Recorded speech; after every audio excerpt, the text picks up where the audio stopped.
Ang J-35 ng China, walang gustong bumili. Alam niyo na itong J-35 ng China, ito yung jet fighter, no?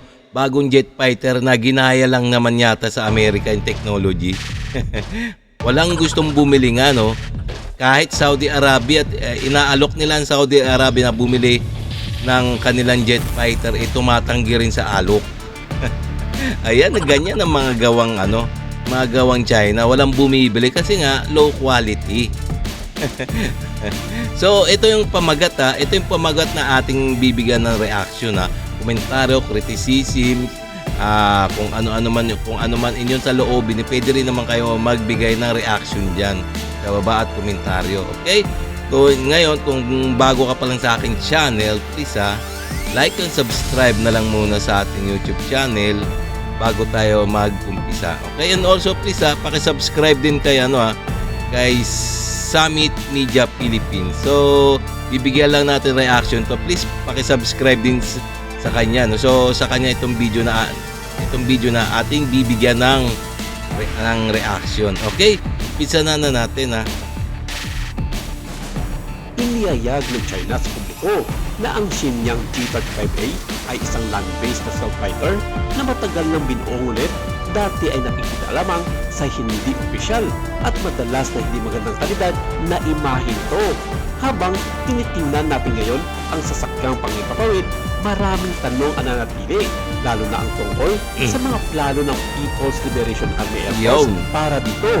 Dahil ang base na disenyo ay dating naunawaan na nasa ilalim ng pag-unlad, lalo na para sa pag-export at sa huli ay para din sa aircraft carrier ito na nakabatay sa serbisyo sa People's Liberation Army Navy. Ang unang opisyal na ipinakita sa publiko ng J-35A ay inilabas nito lamang nakaraang buwan bago ang planong debut nito sa China International Aviation and Aerospace Exhibition. Teka. Itong J-35A ng China, ito yung gayang-gaya, kinopya nila yung technology ng Amerika, no? Yung stealth jet fighter ng F-35 ng Amerika, gayang-gaya ginaya ng China. Ayan ang ginaya, kaya nga talagang alam nyo naman ng China, no? Gaya-gaya sa mga technology ng mga iba-ibang bansa. Wala silang originality. Mas kilala bilang Airshow China na ginanap naman sa Zhuhai Airport sa Guangdong Province sa Southern China. Marami na ang ginawa ng China sa pag-research nito sa mga pagkakatulad sa pagitan ng J-35, FC-31 at ng F-35 Joint Strike Fighter jets na gawa ng US na pinasasigla ang pag-aangkin na kinopya ng China ang disenyo nito sa mga Amerikano. Oo nga, talaga namang kinokopya-kopya lang naman ng China yung mga technology ng Amerika, no? Wala nga talaga silang originality, no? Kaya nga wala nang gustong bumili dyan. May nabalitaan ba tayo na na may bumili ng mga military equipment sa China?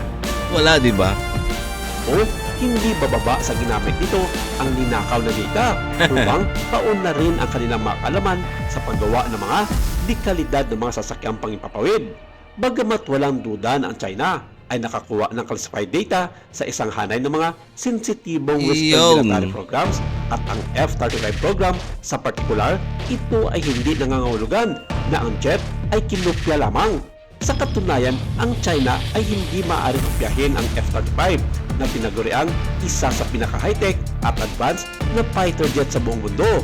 Tingnan mo sa drawing ngayon, sa video Kopyang-kopya yung jet fighter na F-35 ng Amerika. Ayun nasa baba tingnan niyo naman Saka yung J-35A ng China Talagang copy talaga Talagang talagang manggagaya talaga 'tong mga China Maaari nitong tularan ang pakalatang disenyo nito at mga bahagi ng knockoff at ilang partikular na teknolohiya na maaari nitong kopyahin at may data upang gawin ito.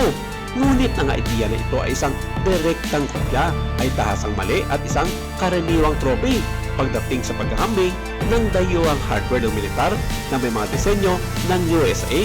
Sa naturang airshow sa Zhuhai, marami ang dumalo ng mga matataas na pinuno ng militar sa buong mundo, kabilang na dito ang United Arab Emirates, Saudi Arabia, Egypt, Iran at ilan sa mga bansa sa Timog Afrika. Pero nauna nang sinabi ni General Turki bin Bandar bin Abdulaziz, ang pinuno ng Saudi Arabian Air Force, na sa ngayon ay wala pa silang balak na bumili ng mga gamit militar ng China. Partikular na dito ang kanilang ipinagmamalaki na J-35A fighter jets dahil isinaalang-alang nila ang kalidad ng nasabing mga sasakyang pangipapawid. O teka, tingnan nyo naman ha. Yung mismong Saudi Arabia, tumanggi talagang inaalok na sila ng China na mabilhin yung bagong fighter jet ng China sa Saudi Arabia. Pero tumanggi yung Saudi Arabia, no. Tingnan nyo, ayaw talaga, walang bumibili talaga sa sa mga military equipment ng China dahil nga sa mga low quality talaga, no. Ayun ang sabi ni nung Saudi Arabia Ng bansang China. Ayon sa kanya, baka isa sa mga araw na ito, maisipan nilang bumili ng mga ganitong fighter jets na gawang Chino kung makikita nila na ginagamit na ito ng hukbong sandatahan ng China. At sa kasalukuyan, wala pang pinana inihayag ang gobyerno ng China kung kailan sila magsisimula ng mass production ng nasabing mga fighter jets para maggamit sa kanilang Air Force. Kaya tingnan naman pinipilit nila yung Saudi Arabia na bumili sa kanila, no. Pero talaga siyempre hindi naman sasabihin ng diretso ng hari ng Saudi na bibili kami. Siyempre konting pakipot yun pero hindi bibili. Alam naman nila ang gawan China ng mga low quality. At maraming mga eksperto ang nagsasabi na mahihirapan makikayat ng mga posibleng buyer o mga kaalyado nitong bansa na bumili ng kanilang homegrown fighter jets dahil hindi pa ito nakikita sa ngayon sa hukbong papawid ng China na operasyonal na sa kanilang mga misyon. Ayan, teka, tingnan nyo naman Di nga yung mga gawang China nga di pa nga nasusubukan sa talagang gera talaga, no? Yung mga gawang mga military equipment ng China. So talaga mahirap na bumili. Teka, nag-aalanganin bumili yung mga bansa sa mga military equipment ng China kasi nga talaga low quality. Kaya nga made in China Tingnan, may mga ibang produkto nila, di ba? Madaling masira.